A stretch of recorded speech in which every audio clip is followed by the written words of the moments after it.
Hello everyone, welcome to my YouTube channel. ये मेरे YouTube channel की फर्स्ट वीडियो होने वाली है। सो मैंने सोचा कि मैं थोड़ा इंट्रोडक्शन दे देती हूँ आपको कि इस यूट्यूब चैनल पर मैं कौन सी वीडियोस डालने वाली हूँ, किन लोगों के लिए डालने वाली हूँ। सो मेरे यूट्यूब चैनल पे आप लोगों को इंग्लिश लैंग्वेज से रिलेटेड वीडियोस देखने को मिलेगी। आप चाहे स्कूल लेवल पे इंग्लिश लैंग्वेज पढ़ रहे हैं या फिर कॉलेज में हैं या फिर किसी कॉम्पिटिटिव एग्ज़ाम की तैयारी कर रहे हैं, आप सभी के लिए मेरी वीडियोस हेल्पफुल रहेंगी। चैनल की फर्स्ट वीडियो होने वाली है। सो आज की वीडियो में हम स्टार्ट करेंगे पार्ट्स ऑफ स्पीच के साथ। पार्ट्स ऑफ स्पीच मैं फर्स्ट वीडियो में इसलिए करवा रही हूँ क्योंकि इंग्लिश लैंग्वेज का जो बेस है वो पार्ट्स ऑफ स्पीच ही है। और किसी भी लैंग्वेज को या किसी भी सब्जेक्ट को आपको अच्छे से समझना है तो बहुत ज़रूरी है कि उसका जो बेस है सब्जेक्ट का वो आपको अच्छे से क्लियर होना चाहिए।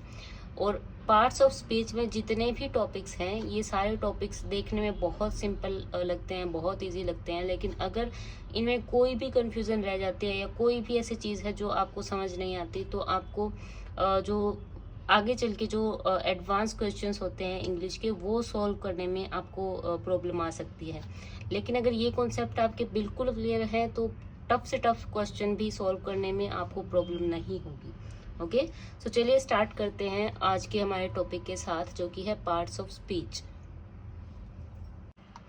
Parts of speech.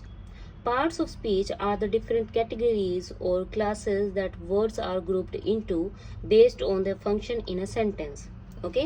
So parts of speech के अंदर कुछ topics आते हैं और English language में हम जो words use करते हैं उन words को इन categories के अंदर divide किया गया है ताकि हमें ये पता रहे कि कौन सी कैटेगरी के वर्ड को किस तरीके से सेंटेंस में यूज करना है और सेंटेंस में कहाँ पे उस वर्ड को प्लेस करना है। ठीक है, चलिए इसको एक एग्जाम्पल की हेल्प से समझ लेते हैं। सो अगर मैं लिखूं रोहन प्लेज फुटबॉल। ओके, सो ये एक सिंपल सेंटेंस है। सिंपल सेंटेंस में सबसे पहले रोहन इसका सब्जेक्ट है। ओके, रोहन इस सेंटेंस में क्या है? सब्जेक्ट है, करता है। ठीक है, देन प्लेज यहाँ पे एक वर्ब है और फुटबॉल यहाँ पे एक ऑब्जेक्ट है। ठीक है, अब ये जो सब्जेक्ट हमारा है ये अगर हम पार्ट्स ऑफ स्पीच के अंदर बात करें तो पार्ट्स ऑफ स्पीच में जो कैटेगरीज हैं उसके हिसाब से रोहन एक नाउन है। ठीक है, ये वर्ब है और फुटबॉल जो है ये भी एक नाउन है। ठीक है, सो इस तरीके से जो भी वर्ड्स हम सेंटेंसेस में यूज करते हैं उसमें कौन सा वर्ड किस जगह पे आएगा, ठीक है, उसका क्या फंक्शन होगा उस सेंटेंस के अंदर और उस वर्ड को सेंटेंस में कहाँ पे प्लेस किया जाएगा, ये हमें पार्ट्स ऑफ स्पीच की नॉलेज से पता चलता है। ठीक है, तो चलिए हम पार्ट्स ऑफ स्पीच को और अच्छे से समझते हैं। सो पार्ट्स ऑफ स्पीच में 8 टॉपिक्स आते हैं जो कि है noun, pronoun, verb, adjective, adverb, prepositions, conjunctions and interjections. Okay, in topics को डिटेल में हम आगे की वीडियोस में करेंगे, लेकिन आज की वीडियो में मैं इनका थोड़ा आइडिया आपको दे देती हूँ। Okay, so first of all start करते हैं नाउन के साथ। नाउन नेमिंग वर्ड्स होते हैं। ठीक है, कोई भी चीज़ हो, कोई भी इंसान हो, कोई भी जगह हो, कोई भी आइडिया हो, कोई भी फीलिंग हो, हर वो चीज़ जिसका कोई नाम है वो नाउन्स होते हैं। जैसे Rohan, Rita, dog, table, pen, ये सब क्या है? किसी न किसी चीज का नाम है और ये क्या है? नाउन है। ठीक है, नाउन एक सेंटेंस में हमेशा या तो सब्जेक्ट के रूप में आएगा या फिर ऑब्जेक्ट के रूप में आएगा। ठीक है, देन आता है प्रोनाउन। प्रोनाउन रिप्लेसिंग वर्ड्स होते हैं और ये किसको रिप्लेस करते हैं? नाउन को रिप्लेस करते हैं। किसी भी सेंटेंस में अगर आपको नाउन को रिप्लेस करना है तो आप उसको प्रोनाउन के साथ रिप्लेस कर सकते हैं। जैसे कि he, she, it, they, we.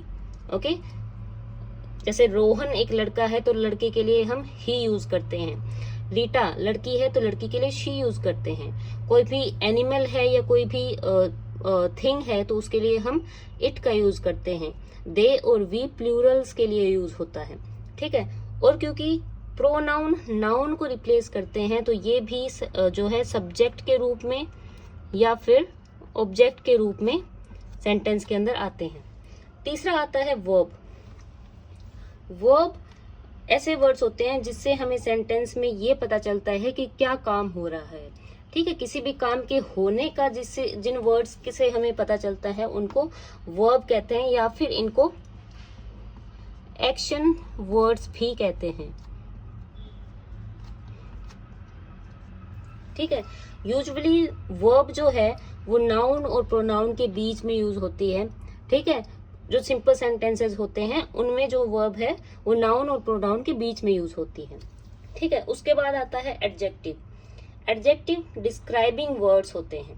Describing words मतलब कोई भी सेंटेंस के अंदर ऐसा वर्ड हो जिसके बारे में हमें कुछ और इन्फॉर्मेशन देनी है, तो उस इन्फॉर्मेशन के लिए हम एडजेक्टिव का यूज करते हैं। तो एडजेक्टिव किन वर्ड्स को डिस्क्राइब करता है? ये नाउन को डिस्क्राइब करेगा या फिर प्रोनाउन को डिस्क्राइब करेगा। ओके, एडजेक्टिव नाउन और प्रोनाउन की विशेषता हमें बताता है, इनको डिस्क्राइब करता है। ठीक है, फिफ्थ आता है एडवर्ब। एडवर्ब भी डिस्क्राइबिंग वर्ड्स होते हैं। अब आप सोचोगे कि एडजेक्टिव भी डिस्क्राइबिंग वर्ड्स थे और एडवर्ब भी डिस्क्राइबिंग वर्ड्स हैं, तो इनमें क्या डिफरेंस है? तो सबसे बड़ा डिफरेंस जो इनके अंदर वो है कि एडजेक्टिव तो नाउन और प्रोनाउन को जो है डिस्क्राइब करता है, लेकिन एडवर्ब या तो वर्ब को डिस्क्राइब करेगा, या फिर एडजेक्टिव को डिस्क्राइब करेगा, या फिर उस सेंटेंस के अंदर ऑलरेडी कोई एडवर्ब होगा जिसको एक दूसरा एडवर्ब डिस्क्राइब कर रहा होगा। ठीक है, सो ये ही एक डिफरेंस होता है एडजेक्टिव और एडवर्ब के अंदर। बाकी इनको डिफरेंशिएट कैसे किया जाता है सेंटेंस के अंदर वो हम आगे डिटेल में और करेंगे। प्रेपोजिशन। प्रेपोजिशन से हमें सेंटेंस में प्लेस, टाइम और डायरेक्शन का पता चलता है। ठीक है, for example in, on, at, upon, ये सब क्या है? प्रेपोजिशंस है। ठीक है, और हम अपने जरूरत के हिसाब से सेंटेंस में इनको यूज करते हैं। नेक्स्ट आता है कंजंक्शन। कंजंक्शन कनेक्टिंग वर्ड्स होते हैं। ठीक है, ये किस चीज को कनेक्ट करते हैं? कंजंक्शन या तो दो वर्ड्स को कनेक्ट कर रहे होंगे, या फिर फ्रेजेस को, या फिर क्लोजेस को कनेक्ट करते हैं। ठीक है, इनके एग्जाम्पल क्या है? एंड, या फिर बट, या फिर अनटिल, या फिर बिकॉज। ये सब कंजंक्शंस के एग्जाम्पल्स हैं। नेक्स्ट और लास्ट हमारे पास आता है इंटरजेक्शंस। इंटरजेक्शंस होते हैं ऐसे वर्ड्स जो सेंटेंस में स्ट्रॉन्ग इमोशंस को जो है शो करते हैं। ठीक है, स्ट्रॉन्ग और सडन इमोशंस। ठीक है, स्ट्रॉन्ग और सडन इमोशंस को हम इंटरजेक्शंस के थ्रू शो करते हैं एक सेंटेंस के अंदर। फॉर एग्जाम्पल वाओ, या फिर हुर्रे। ये क्या है? ये इंटरजेक्शंस के एग्जाम्पल्स हैं।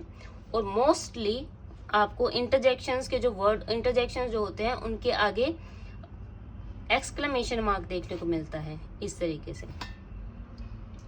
ठीक है, जरूरी नहीं है कि हर इंटरजेक्शन के आगे आपको एक्सक्लेमेशन मार्क देखने को मिले, but most of the time exclamation mark interjection के साथ आता ही है। पार्ट्स ऑफ स्पीच के 8 पार्ट जिनके बारे में हमने थोड़ा कुछ जाना है, और आगे की वीडियोस में हम एक एक करके इनके बारे में डिटेल में जानेंगे।